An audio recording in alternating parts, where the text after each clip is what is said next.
Since 1968, Delandia has taken the lead in tail lift innovation and developed tail lifts that are easy to operate, safe and reliable, extremely durable, while minimizing your total cost of ownership. Delandia offers tail lifts with lift capacities from 500 kilograms to 9,000 kilograms and are sold in 6 continents worldwide. Delandia offers 7 product families: van lifts, cantilever lifts, slider lifts, foldaway lifts, column lifts, special application lifts, and passenger lifts. This video addresses the cantilever lift types DHLM. The purpose of this video is to familiarize you with its main features, important safety precautions for tail lift operation, and the correct operation procedures. The presentation is broken down into 3 parts. Section 1, Introduction of the DHLM and its main features. Section 2, Important safety issues to be considered before and during use of the tail lift. And Section 3, Correct operation of the DHLM.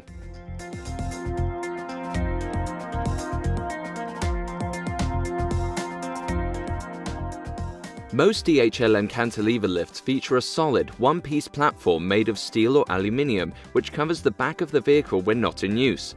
The platform is moved up and down by heavy-duty lift arms and hydraulic cylinders, mounted on a main lift frame that attaches to the vehicle chassis by means of a pair of mounting plates.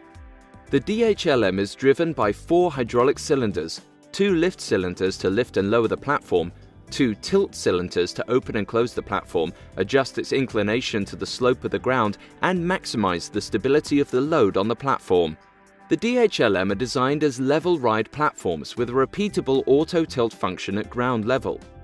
When the platform goes down and arrives at the ground, it will tilt down automatically as the operator continues to press the down button. When pressing the up button to lift the platform off the ground, it will first tilt itself up to the level ride position and return to the inclination you set when first opening the platform. Then the platform will continue to lift level ride to the vehicle floor. Now have a closer look at the hydraulic cylinders. Each of the 4 cylinders is equipped with electric safety valves that automatically unlock and lock as the electric controls are activated or released. The electric safety valves used on Delandia tail lifts feature a manual emergency override so that they can be operated in case of electrical failure. Consult the maintenance and repair manual before using this feature.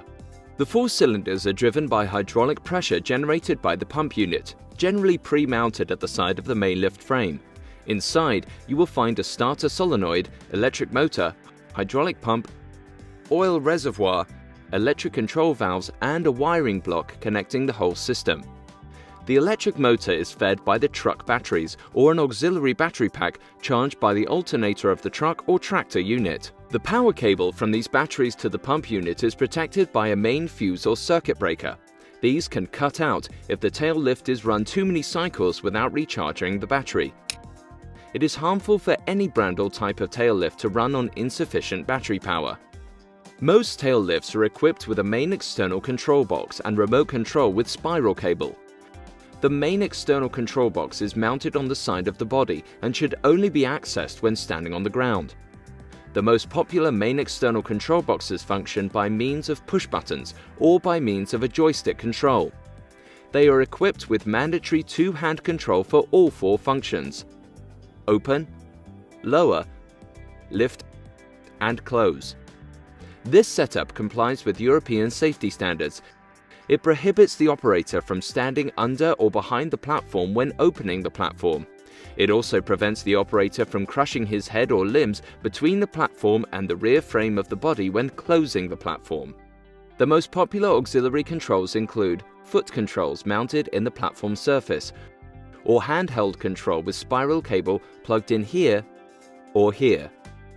Depending on the options ordered, all controls are powered by a main battery disconnect switch integrated in the main external control box, or a cutoff switch mounted in the vehicle cabin, or a combination of both. The main battery disconnect switch is located here. Turning it clockwise will activate all controls. Turning it counterclockwise will shut off all power to the tail lift. The cab switch is activated by pressing the red button, like this. A warning light indicates that power to the lift is switched on. it is shut off by pressing the button again, like this.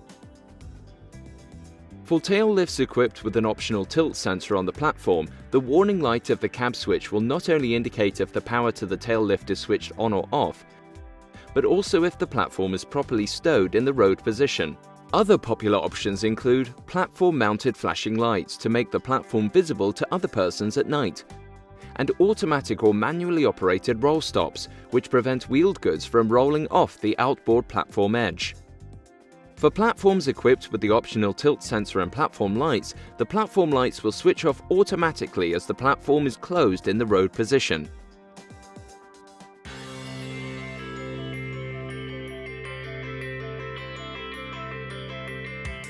All Delandia tail lifts are supplied with an operation manual.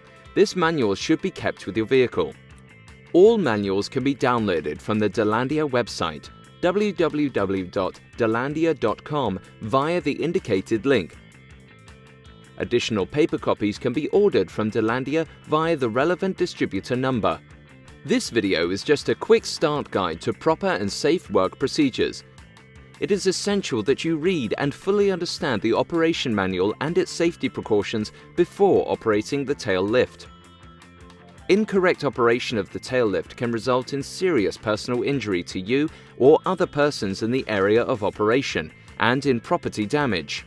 It is your responsibility to ensure you comply with all warnings and operating instructions in the operation manual.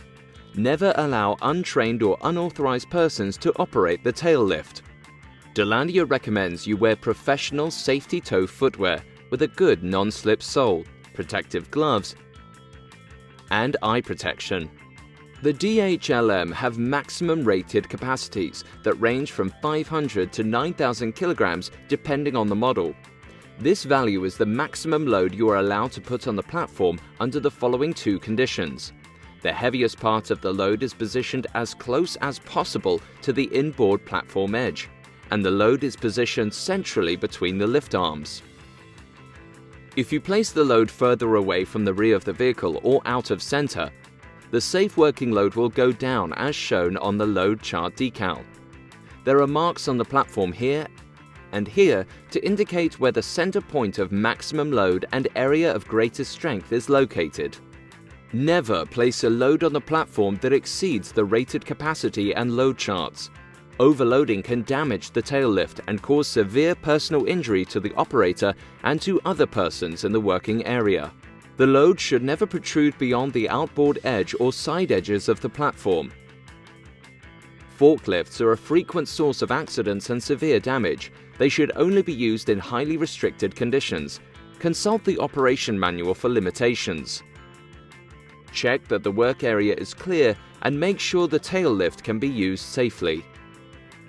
It is good practice to place safety cones at the corners of the work area and keep visual control over the whole work area at all times. Don't allow any other person near the tail lift or its platform while it is in use. Optional platform lights and flags help make the tail lift more visible to other persons. Be prepared to guide other persons away from your work area. There are 4 main danger zones that must be avoided at all times. 1. The area under and behind the platform. Stay clear of the range of motion of the platform and the moving parts of the tail lift at all times. 2. The crushing zone between the rising platform and the floor of the vehicle. Keep your feet at a safe distance of a minimum 25 centimeters away from the inboard platform edge. 3. The crushing zone between the lowering platform and the ground. Stand at a safe distance on the side of the vehicle while operating the tail lift from the ground. 4. The crushing zone between the closing platform and the rear frame of the body. Use the main external control box with 2-hand operation to ensure that your head, hands or upper body don't get trapped between the platform and the vehicle body. Important decals are affixed near the main external control box. Make sure that you fully understand and comply with these warnings prior to operating the tail lift, and keep them clean and legible at all times. Replacement decals and manuals can be obtained from Delandia via the relevant distributor number. You must comply with all safety warnings and operating instructions. Failure to do so can result in injury to you and others in the area of operation. An open platform is a potential hazard for people or vehicles passing by. Always make sure the tail lift is fully stowed whenever it is not in use, and before moving your vehicle, first stow the platform in its travel position. Before operating your tail lift, there are some daily checks that must be performed. Begin your inspection at the main external control box. Check the overall condition of the control box and its switches, and verify if all switches swiftly return to the neutral position after releasing them. If so equipped, make sure the main battery disconnect switch and cabin switch switch the electric power on and off according to the set position. Check the overall condition of the auxiliary controls and their switches. In case of a handheld control, inspect the spiral cable. Next, check the overall condition of the cabling to the pump unit. Make sure the cables are not chafed or damaged. Check that the cover of the pump unit is properly mounted and secured, and look for visible oil leaks. Check all cylinders, their safety valves and fittings for visible oil leaks. Follow the hydraulic pipes and fittings to the pump unit. Make sure all wires and hydraulic pipes are undamaged and secured with cable ties. Check for visible oil leaks. Visually inspect the general condition of the lift arms, lift frame and its mounting plates to the vehicle chassis. Look for deformation, cracks in the material or welds and proper locking of the articulation pins. Ensure all bolts for the mounting plates to the vehicle chassis are fastened. Finally, inspect the general condition of the platform. Again, look for deformation, cracks in the material or welds and proper locking of the articulation pins. Depending on options installed, make sure flashing warning lights, roll stops, foot controls, safety rails, etc. are in good working order. Make sure the platform surface is clean. If the platform is covered with snow, mud, dirt or slippery liquids, do not use the tail lift and clean the platform first. A properly installed and maintained tail lift should operate smoothly and fairly quietly through its range of motion. Be alert to any unusual movements or sounds such as scraping or squeaking noises, as well as sounds of the pump unit struggling or slowing down in an unusual manner. If you notice unusual movements or sounds, discontinue use of the tail lift and contact an authorized Alandia service agent for immediate repair. Make sure you hit the road with the lift gate maintained in safe operating condition. Remember, regular maintenance is very important for the reliability of the tail lift and for the safety of the operator and other persons near the tail lift.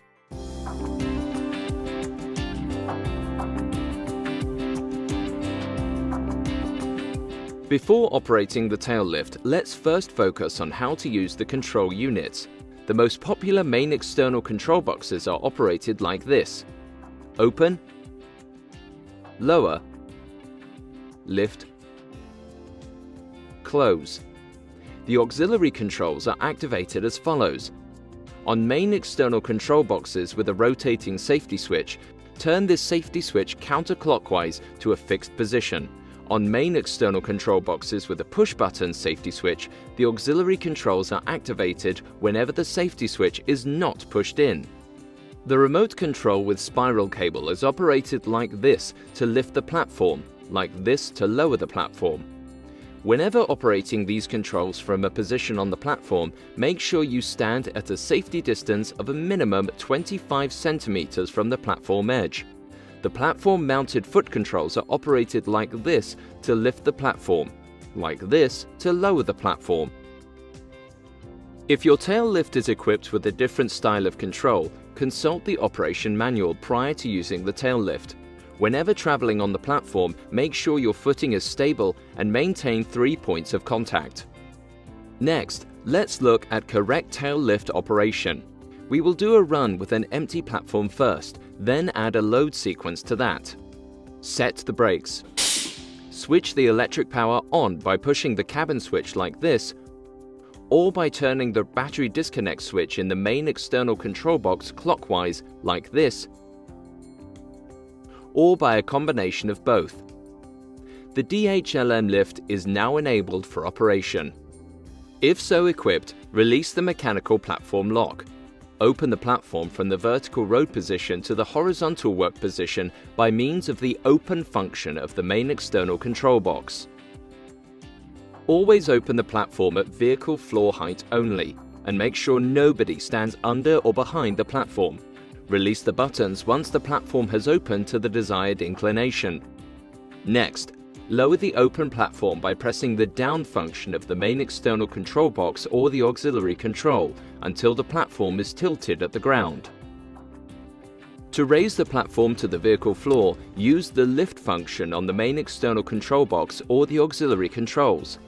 The platform will first tilt up to the inclination preset upon platform opening. Then it will continue to raise level ride to the vehicle floor. Release the switch as you hear the hydraulics turn in overpressure. If you are using the remote control with spiral cable, stow the control gently.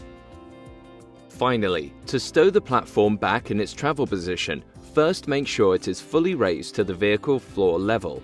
Then, use the close function of the main external control box to close the platform back in its travel position. Release the switch when the platform presses firmly against the body and you hear the hydraulics turn in overpressure. If the platform is equipped with a mechanical platform lock, engage the lock. At last, switch off the electrical power by turning the main battery disconnect switch in the main external control box, or by pushing the cutoff switch in the truck cabin, or by a combination of both. Let's look at loading and unloading again, starting from the open platform at the vehicle floor level. Adjust the inclination of the platform 2 to 3 degrees up to compensate for deflection in the vehicle suspension and tail lift assembly once the platform is fully loaded. Most frequently used load handling equipment include manual pallet trucks, electric pallet trucks, and carts. When handling pallets, lower them down on the platform surface to prevent the pallets from shifting or rolling off the platform unintentionally. Carts or other wheeled loads must be secured on the platform by other means. Deploy the roll stops on your platform prior to pushing the load from the cargo space onto the platform. For automatic roll stops, use the tip of your shoe to kick the lever outward. Delandia offers optional roll stops in different variations. If your tail lift is equipped with a different style of roll stop, consult the operation manual or the additional videos on the Delandia website. Now push the load onto the platform. Push it out far enough for clearance to go down, but keep the heaviest part of the load as close as possible to the inboard platform edge to comply with applicable load charts. Always push the load from the vehicle floor onto the platform. Pulling the load from the vehicle can result in a fall from the platform and serious injury. Check again visually that nobody or no thing has come into your work area. Then use the auxiliary controls to lower the platform to the ground. While traveling up or down, stand on the side of the load, never in front or behind. Make sure your footing is stable and always maintain 3 points of contact. Keep the down button pressed to allow the platform to tilt to the ground.